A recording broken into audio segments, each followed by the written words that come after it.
Zone Media. Oh boy, welcome to Behind the Bastards, a podcast where tired people talk about a guy they hate, in this case, Andrew Tate. How are we all doing today? Everybody full of energy? Juiced up, as the kids say? I don't think the kids say that.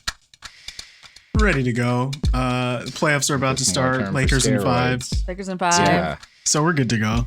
Yeah. Well, that's good. Lakers in 5 sounds like a positive development. Yeah. Very. I had a really enjoyable experience of texting Robert late on Sunday when he was very intoxicated, a picture of the La Barbie that I purchased, which is the LeBron James Ken doll, and Robert would be like, call me and go, Sophie, what is this? It's just beautiful is what it is. And I was like, it makes me happy. That's what it is. The amount of grown men like standing in line trying to get this doll is just, you can't make it up. So it's just hilarious. They made like a G.I. Joe of him, or is it a Barbie brand? No, it's like Barbie. It's a Ken doll. It's Barbie. They made a LeBron Ken doll. Well, he's really finally arrived, I guess. Yeah. It sold out so fast, but I was there. I did it. I'm going to guess that's the lowest percentage of Barbie dolls that have ever been bought by little girls. Probably. Yes. Probably true. But it's, great. You know what? It made me happy for like 45 minutes. And when I look at it, I'll feel joy. And like, the world sucks. So yeah. Joy sounds nice. I remember Take the Joy. wins where we can get them. I remember Joy. That's been replaced with occasional sleep. Yeah. Speaking of things that bring me joy, this is not one of them, because today we're going to be talking yet again about our friend Andrew Tate, who is not our friend. But who is our friend is supervising producer Ian Johnson, who's here once again. Yeah. Howdy. Thanks for having me back. Can't wait to hear more about the horrors. Ian Johnson. Wow. Don't do that. Don't do that. Nope. Robert, I've had 35 years of that. Please don't contribute to it. None of that. Man, I had a good, I always love it when there's like really, really like stereotypically cheesy names in an action movie. And I just watched that very good movie, Novocaine, starring the guy from The Boys, about a dude who can't feel pain. Mm-hmm. And it does a good job with it, portraying it both as like a disability and realistically showing how he could use it like to his advantage in a fight. And it's like very cringy because you're constantly watching this guy like permanently damage his body. Right. But it's a hoot. But they made the real character's name Nathan Kane, which is like, okay, guys, that's a little. Did we need that? Was that necessary? Did you have to? I know that's going to come out in a pitch meeting. Like, oh, what if we called him this? But you didn't need to. You didn't need to. Most of the movie's pretty grounded, which is kind of what works about it. And then like that happens, and you're like, I don't know, guys, come on. You were so close. There's also a scene where a bunch of bank robbers come out with like a hostage and the cops like put their guns down. And I'm like, no, this is the San Diego Police Department. You're telling me they don't just empty their fucking rifles into that fucking those people? They're like, sorry. Yeah, we'll deal with the lawsuit later. That's what we all watched the LAPD shoot up a Trader Joe's over a hostage situation, killing him. Oh my God, I remember we don't need that shit here. Yeah. Anyway, speaking of shit nobody needs, we're talking about Andrew Tate and his digital empire, how it works. Today's episodes are going to be based on a bunch of subsequent reporting that was not available when we did our first episodes about how the War Room, which is his very expensive premium service that costs about $8,000 a year to join, although that's actually the low end for what this fucking thing costs to be a member of, and the Real World, which is like costs $50 a month. And the Real World is, if it's Toyota, the War Room is Lexus. That's the premium brand. And the Real World is, the normal brand that actually makes them the bulk of their money. So we're going to talk about how these work, how Tate has weaponized them over the years, and what some of these released chat logs have made clear about the operating culture. But first, that's the cold open. We're done. This is an iHeart podcast. Guaranteed human. is the biggest night in podcasting. The countdown is on to our 2026 iHeart Podcast Awards. Live from South by Southwest, March 16th, we'll honor the very best in podcasting from the past year and celebrate the most innovative talent and creators in the industry. It's truly a who's who of the podcasting world. Creativity, knowledge, and passion will all be on full display. And the winner of the iHeart Podcast Award is... See all the nominees now at iHeart.com/podcast awards. Audible is a proud sponsor of the Audible Audio Pioneer Award. Explore the best selection of audiobooks, podcasts, and originals all in one easy app. Audible. There's more to imagine when you listen. Sign up for a free trial at audible.com. This is Ryder Strong, and I have a new podcast called The Red Weather. In 1995, my neighbor, Anna Trainer, disappeared from a commune. It was nature and trees and praying and drugs.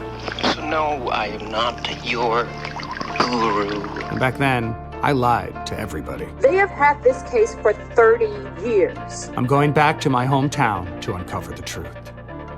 Listen to The Red Weather on the iHeartRadio app, Apple Podcasts, or wherever you get your podcasts. When segregation was a law, one mysterious black club owner, Charlie Fitzgerald, had his own rules. Segregation in the day, integration at night. It was like stepping in another world.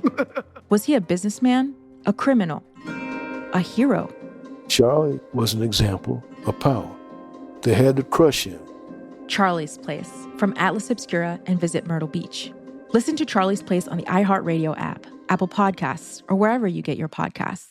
Saturday, May 2nd, country's biggest stars will be in Austin, Texas at our 2026 iHeart Country Festival presented by Capital One. Tickets are on sale now. Get yours before they sell out at Ticketmaster.com. That's Ticketmaster.com. We're back, and Sophie and I are commenting on our same colored drinks. What's yours? Mine's electrolyte water. Mine's some mix of BCAAs and water. Because this is ostensibly a workout day that has been a little bit of a shit show, but might as well get whatever those chemicals are. People say they do something. Sensational. Yeah. So the doctors say. Speaking of things that do something, the War Room. And so the Real World is kind of the core of Tate's business, because it's got between 150 and 200,000 subscribers at any given time. I think 170K is the estimate you'll hear the most often. And you got that many people paying $50 a month, you're talking some serious money. Now, there's wide turnover on that, because $50 a month isn't a massive upfront investment, right? People can afford to pay that and then back out later. There's a lot of people who are kind of interested in him for a little while who will, and so there's a lot of churn over the overall use of this, right?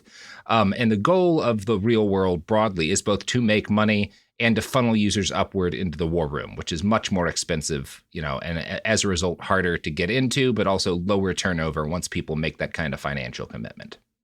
So both of these places we've known about for a while. The Real World was originally Hustlers University, which is kind of Tate's first big web platform that kind of taught people how to pick up women and run cam whoring businesses, so to speak. And so we've known these places existed, but they were kind of black boxes until in August of 2023, a disgruntled, I think this is a person who would describe themselves as a rival of Tate's, like someone who dislikes what he's doing and wanted to get into them. It's not clear to me how they got access to the chat logs, but they get access to internal chat logs from the War Room, which is his digital inner circle, and they give them to the BBC. And the BBC uses these to put together a documentary and several articles. Their primary interest as reporters was in laying out how the Tate brothers and their cohorts traffic women. And these logs identified 45 potential victims from just the period of March 2019 to April of 2020. Now, wow, that was just from 1 year. Yeah, that's crazy.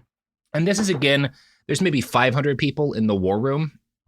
And these are the people, though, who are much more successful at actually doing the thing Tate is trying to train people how to do, right? The Real World is filled with young men who have ambitions to be small-scale digital pimps, but don't really have the skill or the commitment. So they primarily contribute by paying classes that are supposed to teach them how to do that shit.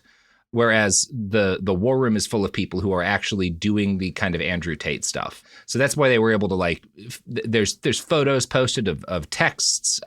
People post pictures of the women that they're, trying to bring in and traffic. Yeah. So you kind of see, It's possible to actually collect data on specific potential victims right through that. Now, the next year, November of 2024, a group of anonymous hacktivists managed to breach the Real World, which is, the larger platform. And the cyber attack exposed the data of some 800,000 people who have used it at some point or another. This was during a time when there were about 170,000 people were active. So you get an idea of like the scale of this. And it's also every time these pieces of shit, it's the same thing with those like Nazi leaks from a while ago. Yeah. Every time those pieces of shit create something like this, it gets just absolutely blown up. And then everybody's data gets leaked and you find out how many of them work for the federal government or whatever. Right. Mm-hmm. Familiar. Yep. So both leaks are interesting for different reasons, but I want to start with the Real World because that, again, is kind of what funnels people's up. The site's ad copy claims it as, quote, the world's most advanced financial education platform. But it's also geared towards helping young men escape the matrix and avoid wasting their lives as a brokey, which, thanks to Tate, has become one of the more common adolescent slang terms for young boys in the UK. And it means you don't have much money, right? You get this fucking, you hear this a lot with like the way these kids talk to their teachers and their parents where they're like, well, you're just a brokey. Like, why would I listen to anything you have to say about life or the world? You don't have as much money as, for example, this guy that I'm paying $50 a month for my mom's credit card to learn how to like mostly make like AI scam books and stuff to sell on Amazon. Like that's honestly the biggest thing that the Real World does right now. That's the grift. This was originally the Hustlers University thing, yeah? Yes. Okay. Right. Yes. And so there's it's all just like scams to get rich quick, essentially, right? Yeah, scams to get rich quick. And it's all this very much like, it's the same cons that you encounter if you're on like YouTube and you get a bunch of like con ads for, oh, here's a video of a guy in his fucking garage with a sports car and a bunch of shitty business books and him walking you through how he makes $20,000 a month or whatever on Amazon drop shipping or, making Kindle AI books. Again, that's now kind of the big one. And while initially Hustlers University was more focused just on getting women to work in your cam business, the Real World is a mix of very standard like pickup artist stuff. Like here are the different tips and tricks for getting women interested in you and how to like, mentally abuse them so they don't leave you. And then the next set of them is, or the next set of things on it is like, here's a bunch of different scams for how you can get rich. And they're all these like drop shipping scams and AI scams and stuff. So none of it is, for as much as he talks about like being this jet setter who's got all of these innovative ideas, like his primary money, it's an MLM, right? Yeah. Like this is a thing that most people who do this will never make a dime really doing it. His money is in selling them and selling subscriptions, right? Yeah. Well, the platform provides courses on common like passive income schemes. That's another term you'll hear a lot. Its primary service for Tate is both to milk money out of these kids in the hope that they'll believe for a time that they're going to get rich, but also to utilize them for free labor to keep his name trending. Again, the way this guy went from a nobody to being at least the most well-known name on social media is by gathering this group of young men together and handing them, once they're paying for access to the site, they get access to this archive of all of Tate's videos and interviews, and they can cut up clips from that to edit into YouTube and TikTok content, right? And this content doesn't get them viewers. Like that's kind of what its build is doing, is like you can use Andrew's fame in order to build your own platform. That doesn't really work. But what does work is if you've got thousands of people constantly posting this shit to different social media, the algorithm continues. Right. Yeah. And the algorithm will continue to prioritize your name and stuff related to you, you know? Right. And that's really how all this stuff works. It's just free propaganda for him. It's free propaganda, and that's the real insight that he had. Like all of these cons are just stuff he rips off from elsewhere in the internet. Taking the MLM structure and adapting it to, instead of having them try to sell his products, having them try to keep his name going viral so that the algorithm rewards his content.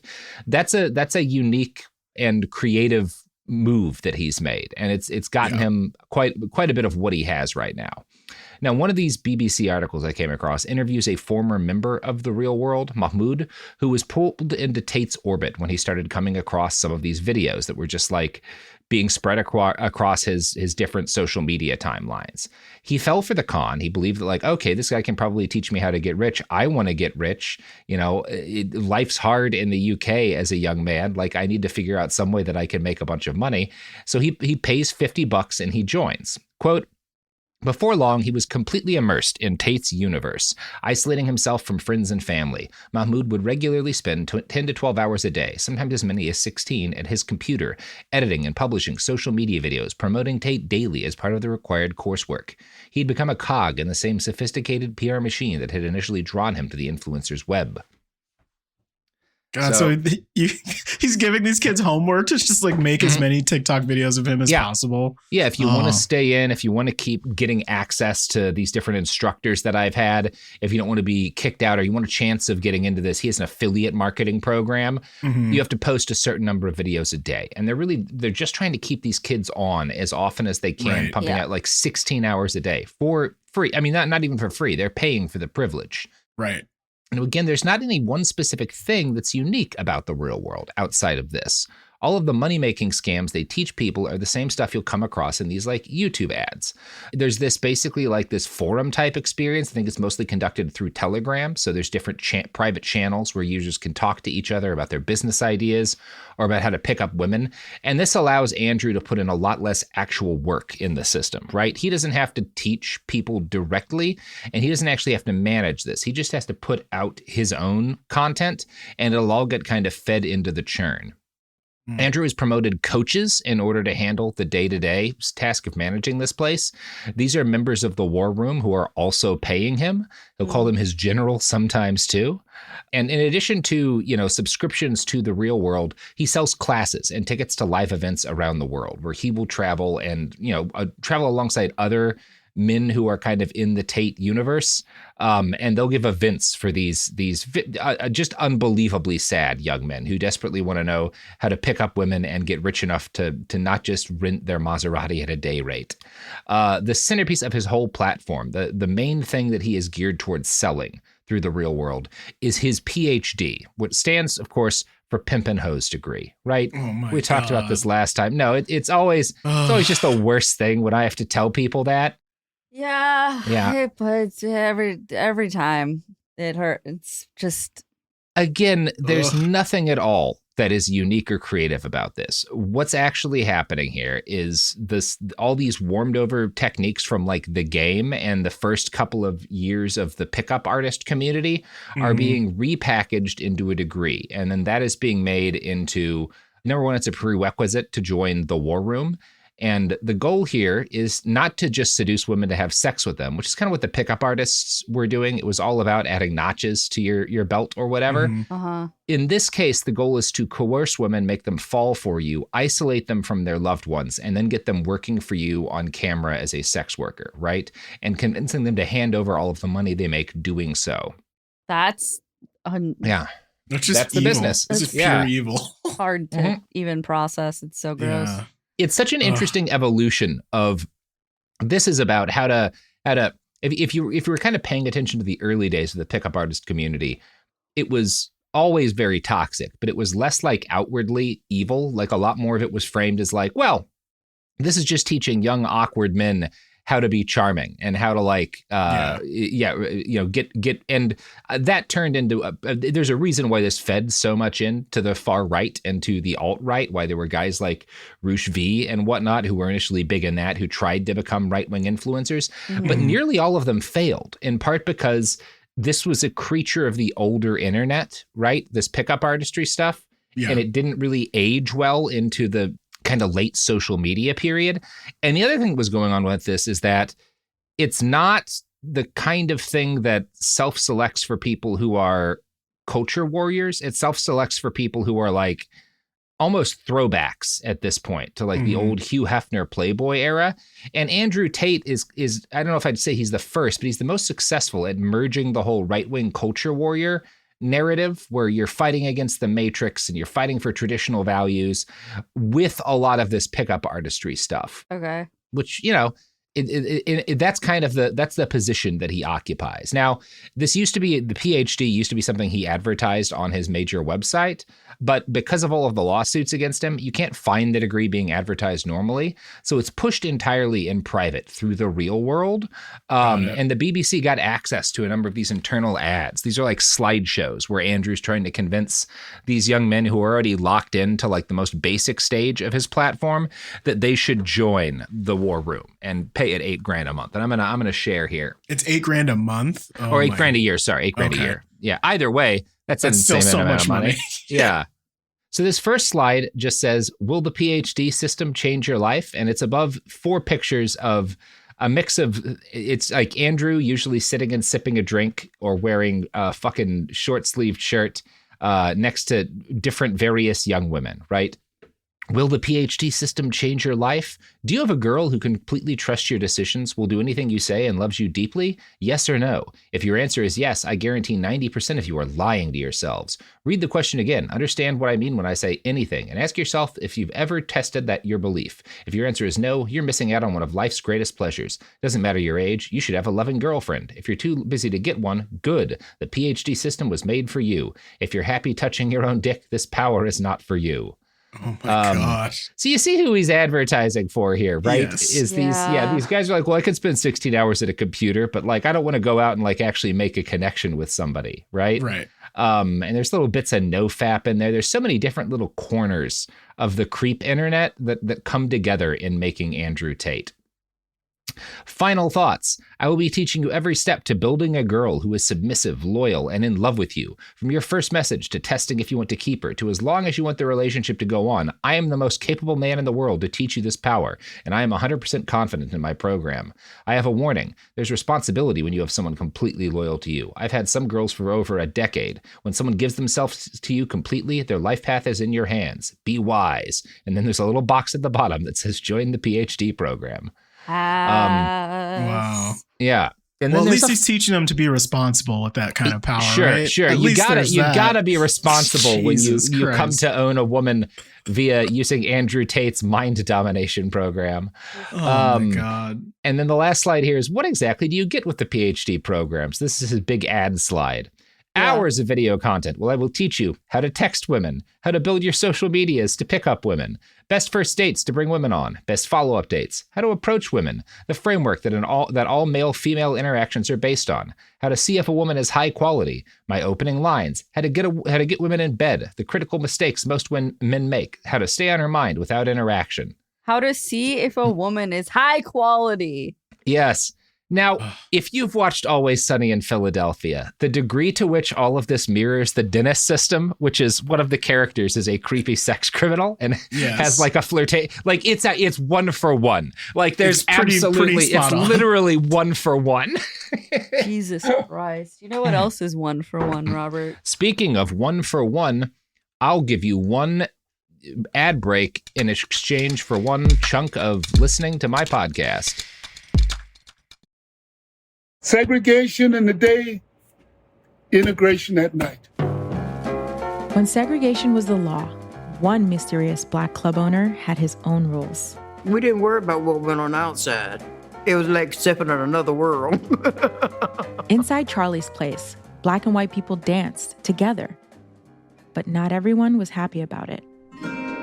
You saw the KKK? Yeah, they was dressed up in their uniform. The KKK set out to raid Charlie, take him away from here. Charlie was an example of power. They had to crush him.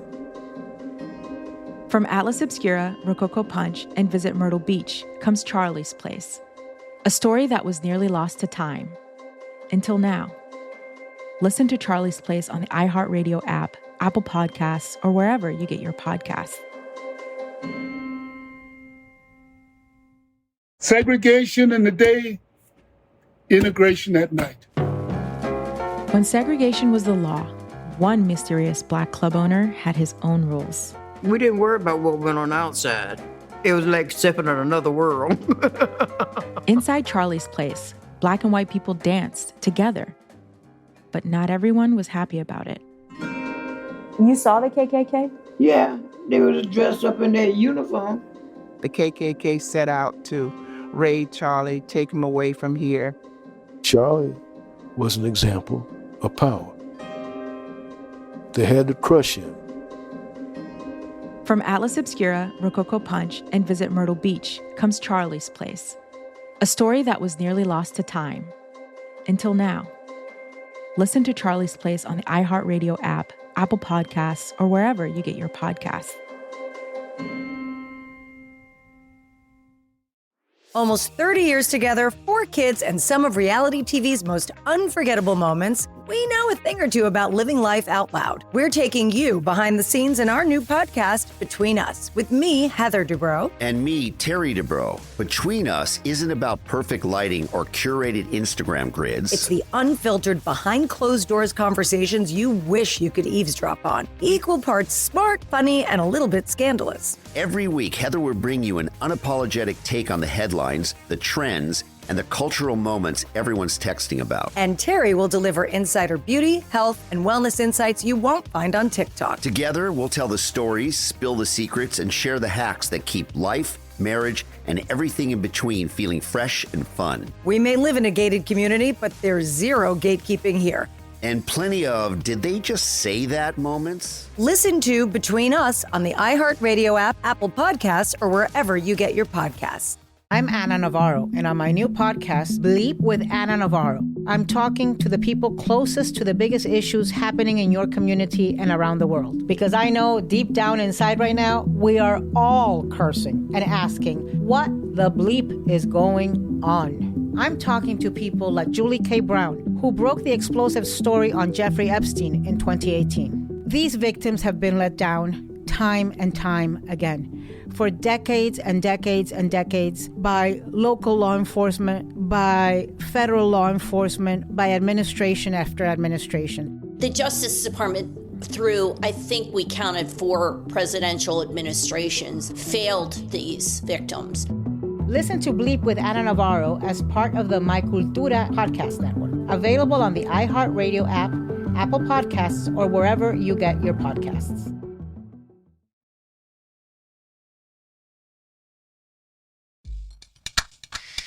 And we're back.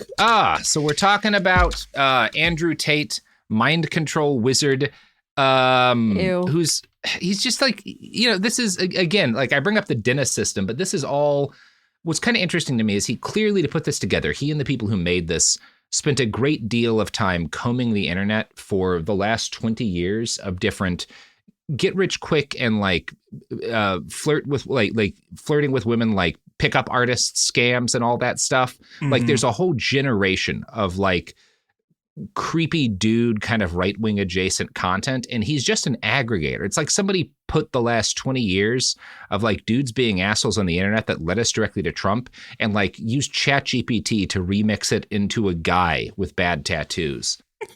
So I find that very interesting. Yeah. Yeah. Now, the stuff I read, these clips advertising the PhD system, like the way in which he describes it in this advertisement is disgusting. But in other interviews, he's dropped additional hints about some of the curriculum, which does include physical violence. So I played that clip earlier about Tate talking about using a machete on a woman who caught him cheating, right? About like, what happens if she catches you cheating and she tries to attack you. And he says, hit her in the face with a machete, right? This is something he talks about a lot. And it's this mix of like stuff like that, these like extreme violence, and then these tactics that are almost like quaint, right? Like one thing he'll tell people to do is to start your relationship by ordering the woman in question to bring you a box of chocolates.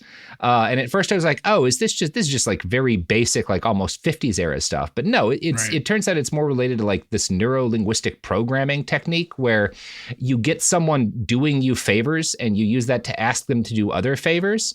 And Tate clearly, he doesn't even really seem to grasp much of like the underlying logic here, because when there's male BBC journalist who tries to interview him for this documentary on this leaked stuff, wants to interview Tate, and Tate does the same thing, tries to get him to bring a box of chocolates and hand them directly to Andrew, and the journalist has to like talk to his editors to see it. And there's this whole weird, And what he's trying to do is he's trying to establish a pattern of obedience because he thinks that lets him manipulate people, that it's like this hack to get into someone's brain. If you get them doing one favor to you, they'll do other favors to you. This is very old power of positive thinking salesmanship kind of stuff. You'll get this in stuff going back to the 1950s, including a lot of like the Norman Vincent Peale shit that Donald Trump was being raised on as a kid. I've seen versions of this that go back decades. And the thing you're supposed to do as time goes on, you're supposed to give the subject of your focus more tasks, and you let your language get increasingly strict. You start by asking like, hey, would you do this for me? And you end by giving them commands, right? We're like, This is what we're doing today. This is your job for the day. This is what you have to do for the day. And at the same time, and this is the thing that I think actually makes much more of an impact effectively, you're also supposed to be isolating your target from their family and social support network. So you're getting them in the habit of doing things that you say, and you're also cutting them off from their friends and family so they don't have anyone else in their life but you. Right. People who would ostensibly be like, hey, what are you doing? This is kind of fucking weird. Yeah, you're doing everything this guy tells you. Are you working 16 hours a day, like on doing an OnlyFans that he gets the money from? Like, that seems kind of fucked up. Now, I want to play you a clip leaked from one of these in-person seminars he gives on mentally dominating women. The question he's asked right before giving this answer is, can you say more about the restrictions and boundaries that you put on a woman in terms of who she can talk to? Trigger warning, Andrew Tate's voice. But if you really want to truly solo up a chick, she's yours. When I say she's yours, I mean she's basically you, her family, and your family. That's basically it. All right? If she has like a really strong social circle and she really insists on seeing them, they're going to have a big influence over her. And it's in your best interest to get her away from that social circle. So you got to solo up, right? You don't want her out, whoever is saying whoever. And then women can't shut the fuck up either. They'll talk your business. They'll give their side of the story only. You're a bad guy now. My husband wouldn't do that, even though the bitch is lying just to try and flex. You know what I mean? It gets in their head, right? So you have to try and isolate them from those things. And the things we've talked about thus far, like Sun Dream, adding excitement, her never catching you slipping, all these things tie into isolating her and taking her away from the outside influences. Every outside influence is trendy. All of them. Yeah, I fucking hate this guy so much. Yeah, no, he's just like disgusting. He's the smallest little man in the world. Yeah. Because women won't shut the fuck up. It's like... Well, I mean, it's taking this very basic misogyny because his audience is not, it's framed as like we're an alliance of powerful men, making each other more powerful. But his audience is all guys who have never, it's not even guys, it's children, right? It's kids like boys who haven't been out in the world. Are you really powerful if you can't handle your partner having checks notes? A friend.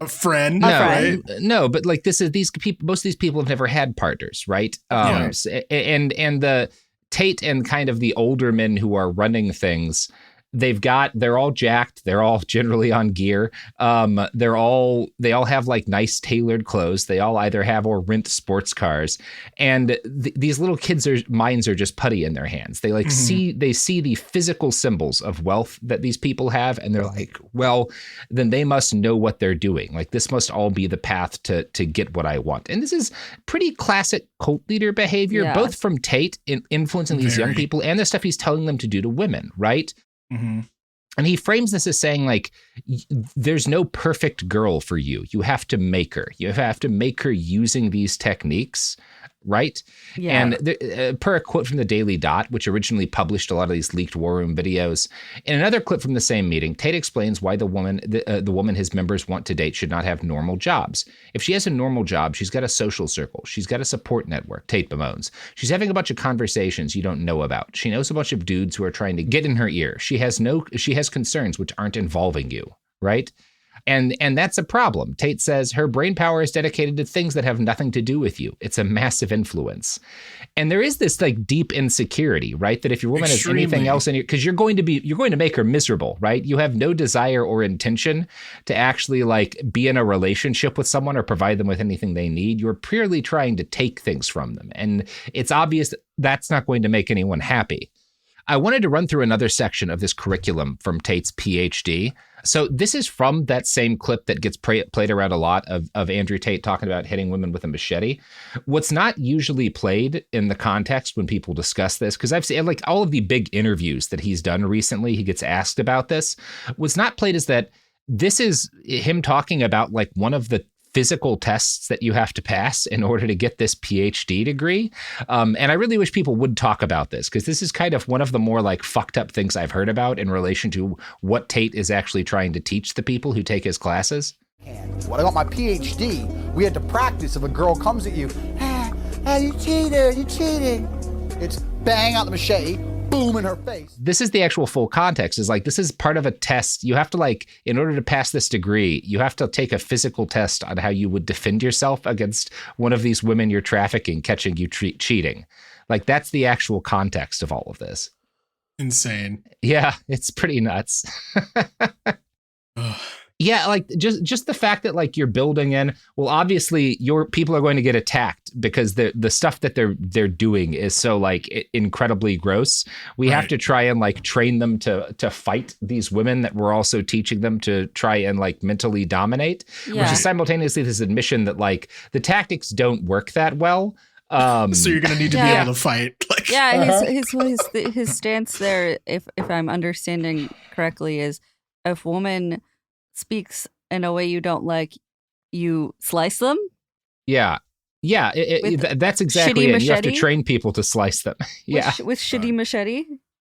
Yeah, with your terrible machete, and that's why you have it. It's not because you're being targeted by the deep state and the Matrix.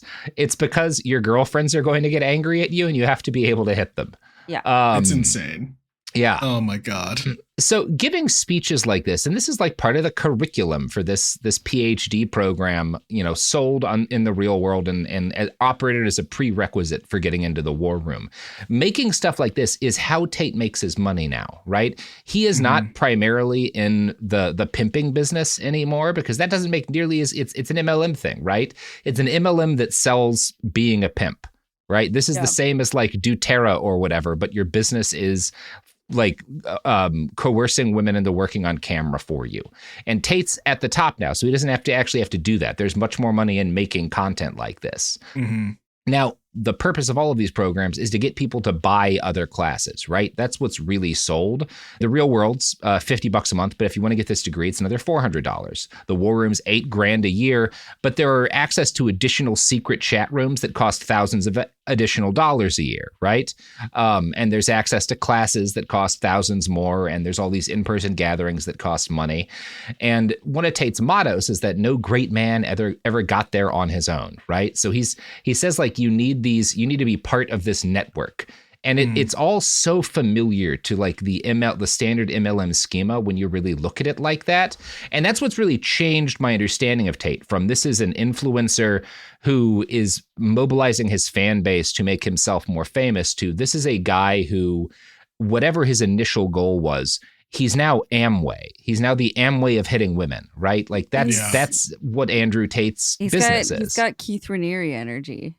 Yeah, we'll talk a little bit about Keith Raniere because there's a lot of Keith Raniere to Andrew Tate. Yeah. And I think to some extent it's maybe if Tate had come up in an earlier era before all the anti-woke stuff got as big as it was, before the far right was ascendant, he would have tried more for the culturally kind of like left-wing image that a guy like Raniere cultivated, where like, no, I'm part of like this progressive movement empowering women. I think Andrew might have gone in that direction. Sure. He probably wouldn't have been as successful because I think he's just kind of inherently also a dick, but he's certainly shaped by like the tides of history around him. Yeah.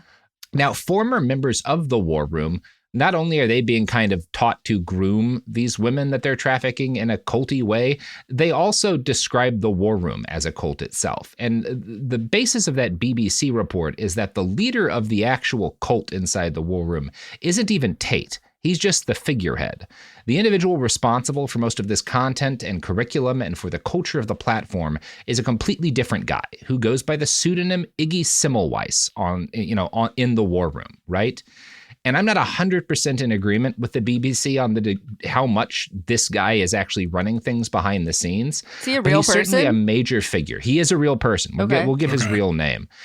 His nickname is odd to me. Iggy, when I first heard Iggy Semmelweis, I was like, that sounds familiar. And me being me, whenever I'm like, well, that guy's name sounds familiar, my assumption is like, so he's some sort of Nazi, right? Like, this is some sort of guy, like, but I look him up and I remembered where I read about him from, because he's someone I've intended to tell his story on Bastards for a while. He's actually not a bastard, but there's a lot of awful stuff in his story. Ignaz Semmelweis was a real guy, and the precise opposite of a bad guy. He was a Hungarian German doctor, and he's the guy who was basically first in like an organized way making the scientific case for like, hey, we should use antiseptics. You know, people always die when we give surgery or we cut off their limbs. What if we like cleaned things first? What if we cleaned the saw? What a great idea, my guy. Yeah, as somebody great idea. Sounds like a good guy. He was a good guy, yeah. As somebody who really likes hand sanitizer. Yeah. Well done. Iggy Semmelweis is the father of hand sanitizer. He's also the father. He was the first major figure who was like a respected Western scientist to be like, surgeons and doctors should probably wash their fucking hands. Yeah, right? Maybe we should clean some shit. Yeah. As somebody who unfortunately had surgery this year, thank you, my guy. Wow. Now, you say so that, cool. Sophie. Oh, but it turns suck? out that he was fine. But at a certain period of time, telling doctors that they needed to wash their hands was very dangerous. Because if you're telling doctors, hey, before you reach your hand into someone's chest cavity, you should like wash it with like soap and stuff. You're telling doctors your hands are covered in germs that get people sick. And doctors are better than regular people, right? They are educated gentlemen. And if you're telling an educated gentleman you're dirty and you might get a poor person sick by touching inside of their body, that is deeply offensive. And it really pissed off a lot of people. So many that Semmelweis was hounded into having a mental break and then forced into a mental asylum where he was beaten by guards and died of an infected injury. Because they weren't washing their hands. Because they weren't washing their fucking hands. I mean, oh my God. I do get a lot of joy when I know something that my doctor brother doesn't. Yeah. I'm like, Iggy Semmelweis, the father of being like, wash your fucking hands, people. God. Now, is everybody just so tiny? Just so tiny. Wash your hands. No, I mean, they do it now. They got around to it.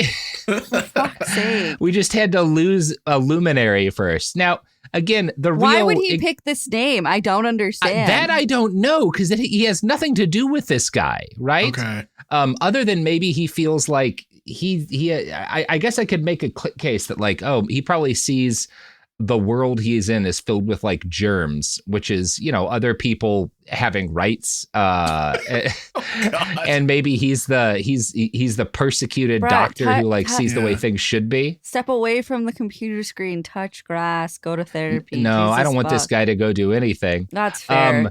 The real dude is an American named Miles Sonkin, right? That's the actual guy who uses the name. I don't know. What, all right. I don't know. Weird little guy. Okay. When the BBC got access to a bunch of leaked chats for its documentary, The Man Who Groomed the World, the journalist behind it, Matt Shea, came away with the opinion that Sonkin is the brains and the ideological weight behind Tate's whole war room operation. And he makes a pretty good case. Again, I disagree with aspects of it, but Shea has put more time into this than I have. And he spent a lot of time around Tate. He's met Sonkin in person. He's met a number of key figures here. So I'm going to yield to his expertise, even though I'm not sure I agree with him entirely. And we'll talk about who this guy is. But first, let's talk about who our advertisers are, other than great people, which they are. Segregation in the day, integration at night. When segregation was the law, one mysterious black club owner had his own rules. We didn't worry about what went on outside. It was like stepping in another world. Inside Charlie's Place, black and white people danced together. But not everyone was happy about it. You saw the KKK? Yeah, they were just dressed up in their uniform. The KKK set out to raid Charlie, take him away from here. Charlie was an example of power. They had to crush him. From Atlas Obscura, Rococo Punch, and Visit Myrtle Beach comes Charlie's Place. A story that was nearly lost to time. Until now. Listen to Charlie's Place on the iHeartRadio app, Apple Podcasts, or wherever you get your podcasts. Segregation in the day, integration at night. When segregation was the law, one mysterious Black club owner had his own rules. We didn't worry about what went on outside. It was like stepping in another world. Inside Charlie's Place, Black and white people danced together. But not everyone was happy about it. You saw the KKK? Yeah, they was dressed up in their uniform. The KKK set out to raid Charlie, take him away from here. Charlie was an example of power. They had to crush him. From Atlas Obscura, Rococo Punch, and Visit Myrtle Beach comes Charlie's Place. A story that was nearly lost to time. Until now. Listen to Charlie's Place on the iHeartRadio app, Apple Podcasts, or wherever you get your podcasts.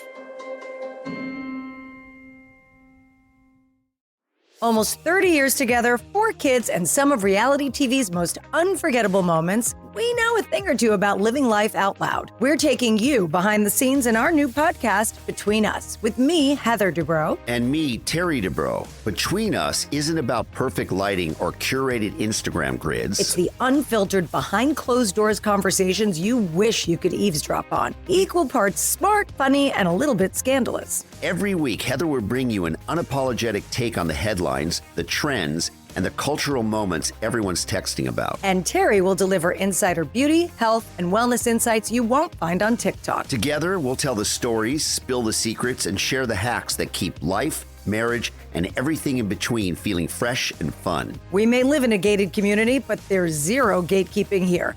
And plenty of, did they just say that moments? Listen to Between Us on the iHeartRadio app, Apple Podcasts, or wherever you get your podcasts.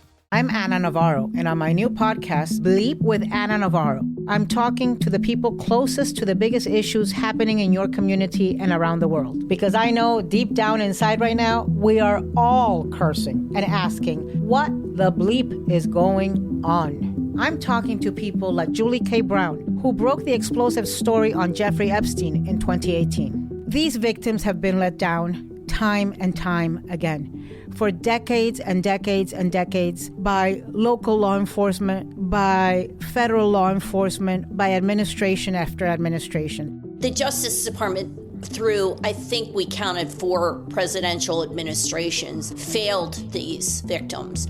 Listen to Bleep with Anna Navarro as part of the My Cultura podcast network. Available on the iHeartRadio app, Apple Podcasts, or wherever you get your podcasts.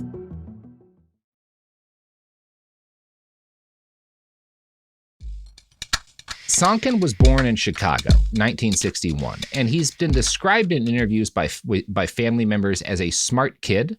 And here's the most dangerous word we ever use on the show. He was also an autodidact, right? So he's this kid who learns a lot on his own and doesn't really go to high school, but educates himself. Now, unfortunately, when you do that, there tend to be holes in your education. Right. I feel like you can get pretty siloed into some weird shit. Yeah. This is one of our great problems, is that if the things you're interested in wind up being worth a lot of money, you can get by never learning about anything else and also convincing yourself that you understand the world because you've made a lot of money. Right. And I think that's kind of what's going to happen to Sonkin. And he pays initially some like consequences for it because he immediately gets sucked into two different cults. I just sent Ian a picture of the guy. That's why his face is doing that. Oh yeah, no, he does look like a wizard, right? He looks like an evil wizard. Yes, it's so bad. This beard is terrible. It's very pointy. Oh yeah. No, I'll believe he's using the fucking dentist system to get himself a harem. Yeah, yeah. Oh, Malcolm, please insert a picture here, please. There's a good one. You'll know which one. Yeah. Wizard. So his self-education makes him kind of vulnerable to getting taken advantage of as a young man. And as a result, he joins 2 different cults, right? When he's a young person, or I should say 2 different organizations widely regarded as cults. And the second is the Rajneesh movement, who was the focus of the Netflix documentary Wild Wild Country. So he gets sucked into that for a while as a young man, and I think like the 80s, late 80s or 90s. Now, the details of his specific involvement in either cult are not available at this time, but over the years, Sonkin evolved from a spiritual seeker into someone who believed that he in fact had the answers. During the early age of the social internet, he became a pickup artist and was one of the first prominent ones online. Starting like the late 90s, early 2000s, he's like on the ground floor of pickup artistry as like an online subculture. He gets really interested in hypnosis and neurolinguistic programming alongside this, and he began to become an advocate of mind-controlling women by repeating certain words and phrases. You might recognize this as Pavlovian training applied to dating, and he seems to be the origin of Tate's, get him to bring you chocolate, establish a pattern of obedience in order to break their ability to think separately from you. Now, Sonkin is also a self-described wizard. He believes he's literally casting spells on people. He does that to this journalist when he tries to interview Andrew Tate. Well, the look matches, so... He does have like a little bit of a Saruman, if Saruman got his hair done behind a 7-Eleven look. Sonkin is a self-described wizard, and as he got into magic, he got more interested in the more esoteric segments of the far right through the early aughts, the weird Hitlerism shit. And this is all growing up kind of, for the most part, before people become super aware of it, and then Gamergate helps flood a lot of it, and then the alt-right. Sonkin is kind of right in the middle of that. He and Tate seem to have started working together in 2018, and at this point, Andrew Tate is basically a late undergrowth of the pickup artist community, focused on camera sex work type stuff. It's unclear how Miles is involved with him, but I think he probably helps to write and formulate a lot of the courses that Andrew was selling during this period. A former member of the War Room, which was established in 2019, describes Iggy as at the top and the real leader of the platform. And it's, I don't know if I like taking away credit from Tate for being, a puppet master, but these guys are both definitely partners, Sure. And the kind of things Tate's teaching, a lot of these are not things he came up with himself or wrote himself. They're things Semmelweis kind of had on deck that Tate decided to slap his name on. And even this has layers, right? One former member described the War Room as a bunch of Telegram chats, some for business or girls or money, but there are more prestigious rooms that users who have already put in thousands of dollars are expected to shell out thousands more to join.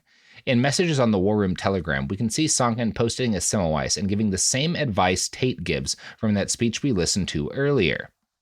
And this is a message from him to War Room members. Isolating her from her family, friends, past is the kindest thing you can do for her if you are taking responsibility for having sole authority over her. And then in another post, we deliberately reduce attention and note if she chases. Then we set up a coffee date and execute a move to find if she's willing to pay for our coffee and serve us. After that, it becomes a series of gradual steps to remove her entire support structure from her life. Then we punish her for a transgression, real or imagined, by having her get our name tattooed on her, leaving her family's home, apartment, town, country. Webcamming and stripping, walking the track for us, getting us girls, escalate. So this is really Keith Raniere stuff. They're doing the branding thing, right? Where you have to get tattoos or scarify yourself with the name of this guy. Yep. Yeah. It's pretty gross. It's pretty gross. Now, I think it'd be wise, if you wanted to do so, to view the War Room and the real world as a kind of a modern day answer to the Church of Scientology. Yeah. Okay. Yeah. There's so many parallels. I was thinking that this entire time. Ton of parallels. And obviously, Hubbard is a reflection of the big self-help culture of his time. The Scientology starts off as an offshoot of the self-improvement movement with a book called Dianetics, which instructed readers on a series of exercises that would clear them of trauma and bad habits and make them superhuman. One of the dominant subcultures of the early internet age, as I've said, was the pickup artist scene. And the inherent scamminess of a lot of this culture influenced the growth of the modern YouTube scam economy, as well as the ecosystem of far-right content creators who helped birth the Trump administration. So it does make sense that Tate and Sonkin would form a cult around what is at its essence rebranded pickup artistry. The BBC documentary makes it sound like this was all Sonkin's plan from the beginning, and it quotes former members who described his ultimate goal as world domination through the spread of his ideology, right? He wants to get this to everybody. He wants to take over the world with this. But also, how is anyone going to make money with their cam businesses in that future? Sure. It's like if you wanted to take over the world by building a bunch of tire shops. It's like, well, at a certain point, your tire shops aren't going to be worth any money. Do you not understand supply and demand? Right. I don't know. Not the most logical movement. Math not adding up at all here. Yeah, the math's not really adding up. So Samuel Quinones was interviewed for a Vice article. He is a founding member of the War Room, but says that he quit about 6 months in because, quote, I recognize the upselling of useless courses and events, much like an MLM. Okay, so dumb enough to join, smart enough to leave. Yeah. Right. Yeah. There's another guy who's like, I was working on their socials for a while. I didn't realize they were trafficking women. And the interviewer asked, like, do you feel bad for that? And he's like, well, no, I didn't really know what was going on. Okay, man, I don't know. There were still some unknowns, such as how much financial advantage is taken of in the War Room Inner Circle members, right? We don't know if Andrew's getting money from each of these guys in the War Room, a cut of their profits from, trafficking women. But we do know that about 1% of the people who join actually get a lot of money, which is not super different from Amway, right? Yeah, I was going to ask, like, were there any like success stories or people who actually did get rich from this? And it sounds like no. It's hard to really tell, but I'm sure there are definitely people making money from having women do this for them, but anyone who winds up net in the black is fairly rare. Mahmoud, a former member, told Vice, there was nobody that was making any real money, he said, citing conversations he had with other students in the platform's chat rooms and the empty win section on most users' profiles that tracked a lack of earnings. These people inside there that are leaving their schools or units to pursue this, he said, adding that one of his friends on the platform told him that he had abandoned his university studies to go all in on the program. No. I don't know. God. I don't know. If you could be convinced not to go to university because you're hoping that like you could become the next Andrew Tate, maybe you shouldn't be getting whatever degree you were getting. Right. There's this like trend on TikTok right now that's like I just needed a hug thing. It's like did something like crazy but really just needed a hug, and it's just so many of these things. I'm like, you just needed like one person, like aware of like one person being aware of what was going on in your life to be like, hey, no, that's an MLM, or like, no, manosphere, or no, we don't abuse women. And the thing that you're being kind of continually pushed to do in the real world is put out more videos that will get more people to subscribe to Tate services. And if you get out enough, if you have a certain number of people watching you, you get affiliate status, right? Which is where you get a cut of people who join and you pay into Tate programs through your videos. So top war room generals act as social enforcers, using humiliation to force young men to go into war mode, where they would labor for days, often 16 to 20 hours at a time, with very little sleep in order to make Tate content go viral. States were required to post 4 to 6 videos a day and harassed with if their metrics weren't good enough. And, I would make more about how horrible this is, but a lot of this just sounds out how like working at Facebook is right now. So I don't know. Could be a better boss, could be worse. Both in the war room itself, discussion tended to focus around sharing clips of text with messages from different women members who were from different women that members were pursuing or trying to converse into what we would call trafficking. The most granular write-up of how people converse in the War Room documentary come from the Substack of a guy called Crabman, who is the source for the NBC's documentary, right? He brings them some of these leaked documents, and he takes great pains to break down what's going on each of these discussions. In one chat in the Great Hall, which seems to be a general discussion area, Tristan described how well-trained Andrew's girls are and that girls who don't play ball are expelled. Crabman writes, here's the thing, it's all a game to Andrew. He tells our war room members, you have to risk it all by losing to get to the next bet. Sometimes you lose. I've lost girls. Doesn't always work, but that's why you got to find new ones. And the ones that it does work for, those are the ones you keep. That's just how you build a good harem of girls, you know, because some girls just like it. Some girls, the system works, but if we have another guy, they kind of have like, or whatever outside influences, sometimes you do lose them when you play hardball. But I play hardball ball anyway, because it's all I'm interested in. I want the 100. I don't want the 5. So I'll gamble it. That's the basic premise.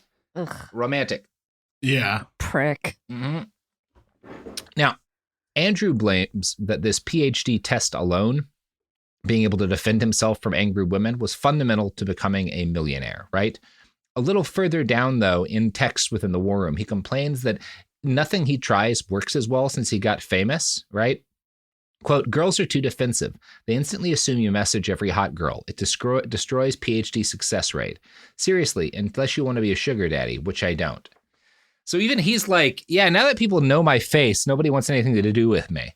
Yeah, it's your face, asshole. That's what it is. Yeah. It's your face. It's not your. So he's just like basically admitting that like none of this shit really works. Like, but you just got to keep trying and keep giving me money, and maybe you'll get lucky. Like, yeah, exactly. So he's bragging that his old techniques don't work since he's been verified on social media. Quote, girls are too defensive. They instantly assume you message every hot girl. Destroys PhD success rate. Seriously, unless you want to be a sugar daddy, which I don't. Other members post pictures of cars that they purportedly bought with funds earned by their harems and give blow-by-blow accounts of their own flirtation journeys.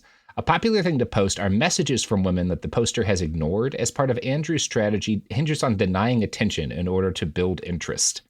So there's just like clips of women being like, when are you coming? Hi, why are you ignoring me?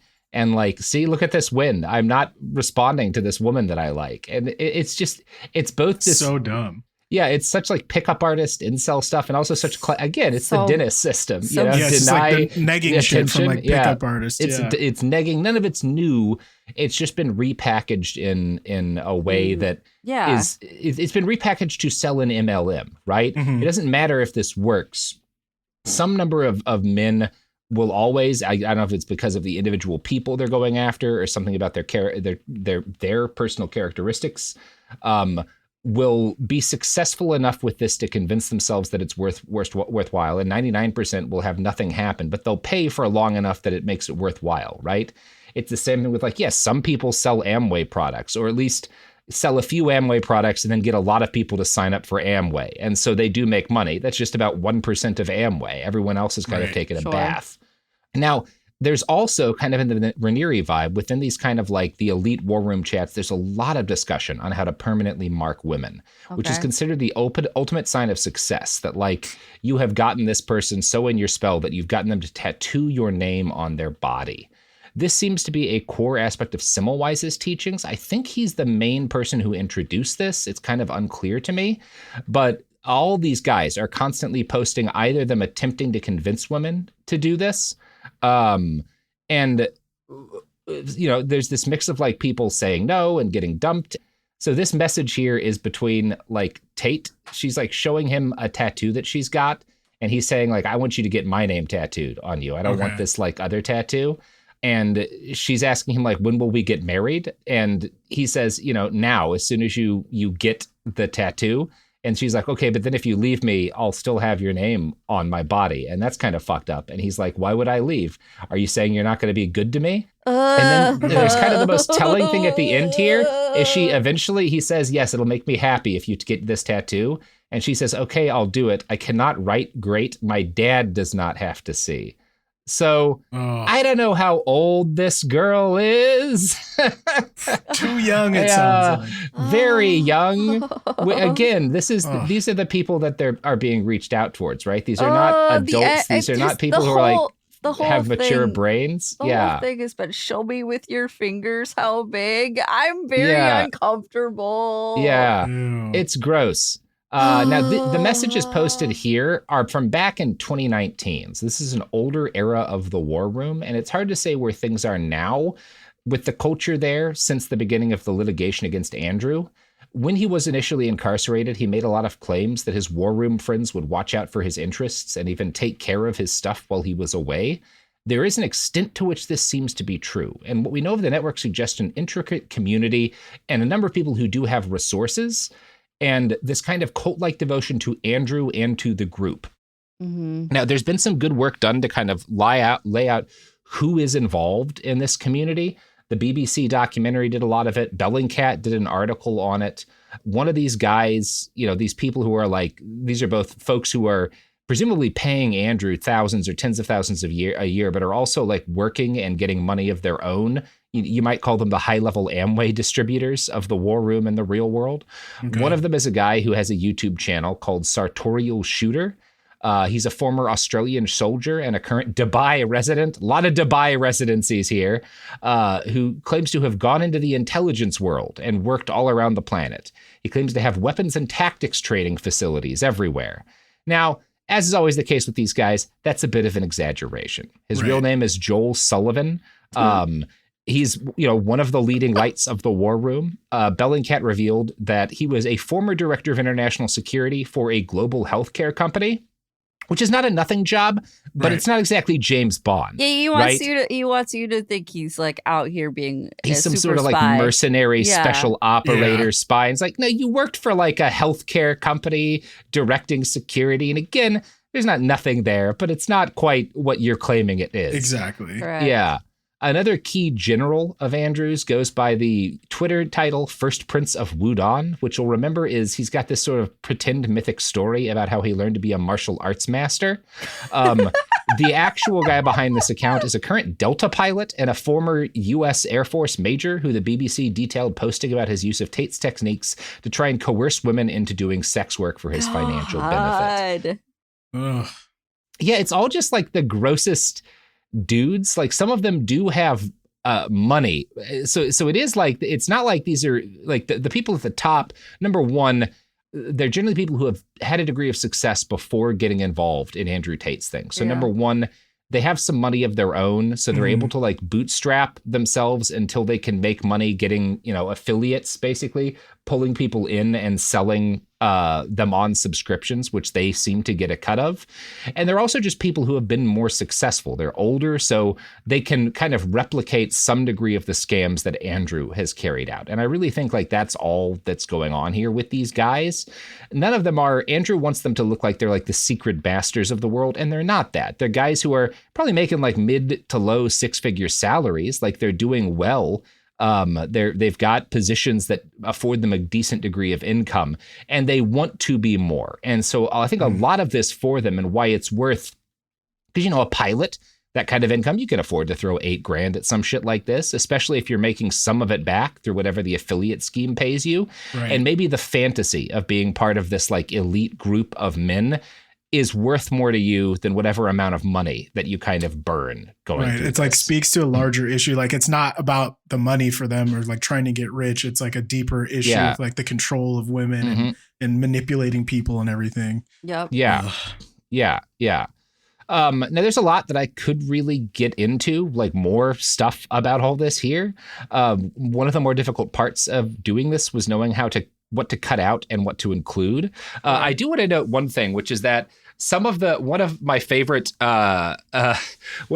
side facts of this is there's some messages that Tristan Tate posts to the War Room about how a guy named Ivan Throne is crashing on their couch in Romania. Have either of you heard of Ivan Throne?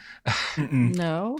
So not familiar. He's a really low grade manfluencer hack. He's like a big bearded dude who always poses in like a suit, or he's got like kind of like a fucking goatee. He always poses in a suit. He wrote this book about like the dark triad man, which is like this guy. I know his using face. the power of sociopathy in order to like make yourself a better business leader or whatnot. And he had a Tate style grift that just didn't do well called Throne Dynamics, where like men would pay to go to these summits where they'd eat steak and smoke cigars and talk about, make connections about their great businesses, which are, again, mostly like pickup artistry, like right-wing, like low-grade right-wing propaganda bullshit.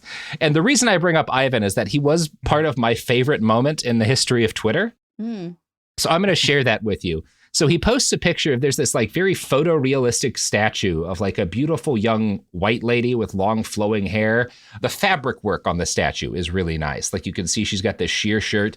It's like a sexy sculpture, right? Like it's definitely meant to be. She has nipples. She's got nipples. It's provocative. It's provocative. And Ivan posts this to his Twitter account and says, "This is called art. This is the legacy and heritage of the West. This is what the men of the West fight, sacrifice, and die for. This is victory. #Deus Vult." And one of his followers asks him, "Is there an example of a female sculptor who committed himself to the same level of detail that a man does with a woman?" And Ivan responds, "None that come to mind. That sculpture's an act of worship before heaven, and it shows." And someone just responds with a picture of the artist next to its sculptor and says, "The sculptor is a Chinese woman, you dork-ass losers." Fucking so knocked it. And he just like, that was it for Ivan. Like, I understand why he's crashing on Andrew Tate's couch for a while, because that just fucking nukes him as a human being. You can't come back from that. And learning that like Tristan Tate's his buddy and he was like bumming, like couch surfing with the Tates in 2019, extremely fucking funny to me.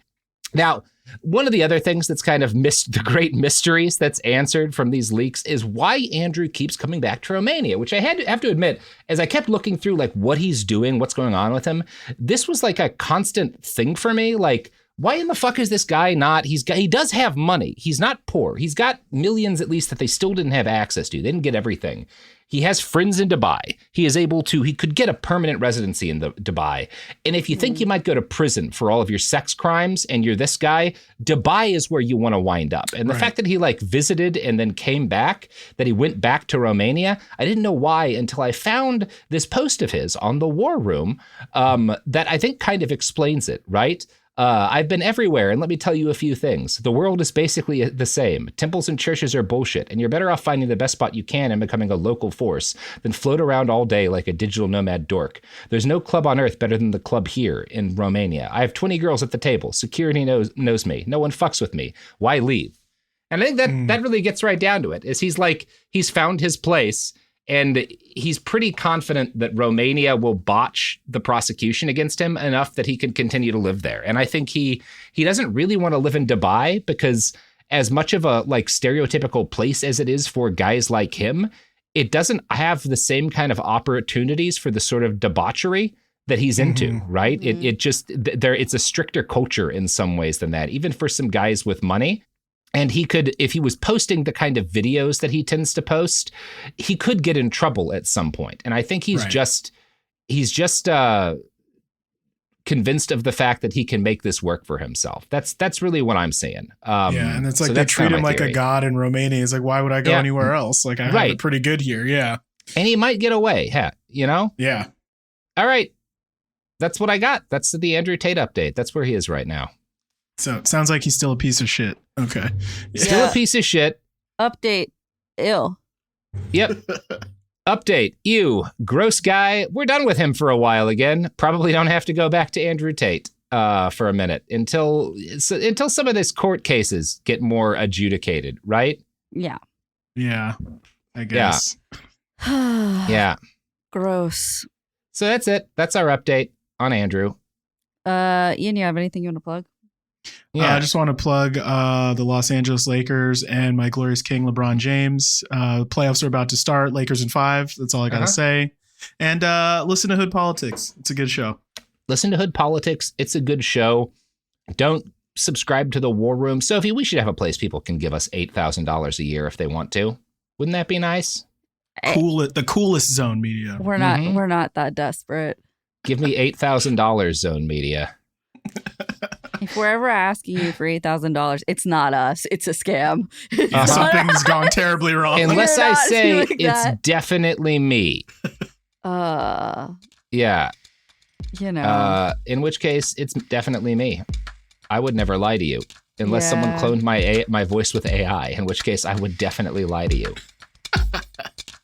Oh, God. Yep. You know, Andrew Tate isn't great. Ian Andrew and Robert, Tate my great. mate. Lakers in 5.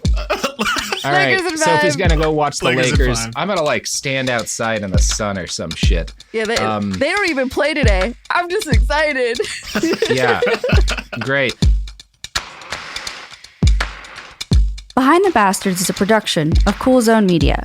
For more from Cool Zone Media, visit our website, coolzonemedia.com, or Check us out on the iHeartRadio app, Apple Podcasts, or wherever you get your podcasts. Behind the Bastards is now available on YouTube.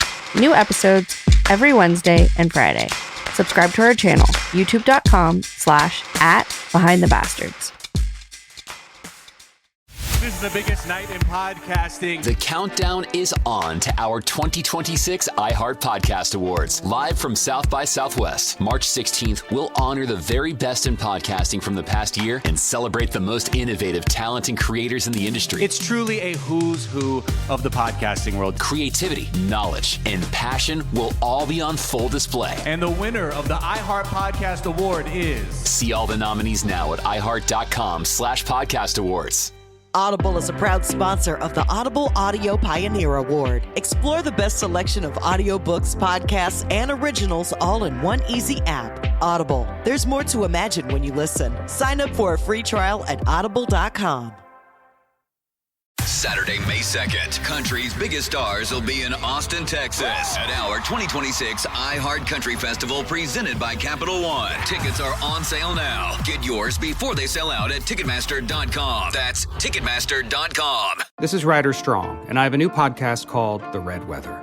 In 1995, my neighbor, Anna Trainer, disappeared from a commune. It was nature and trees and praying and drugs. So no, I am not your guru. And back then, I lied to everybody. They have had this case for 30 years. I'm going back to my hometown to uncover the truth. Listen to The Red Weather on the iHeartRadio app, Apple Podcasts, or wherever you get your podcasts.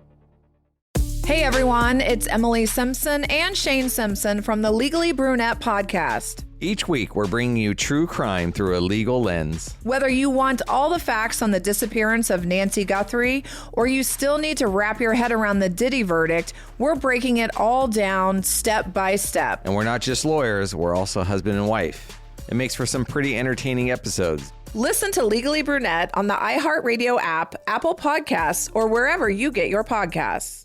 This is an iHeart podcast. Guaranteed Human.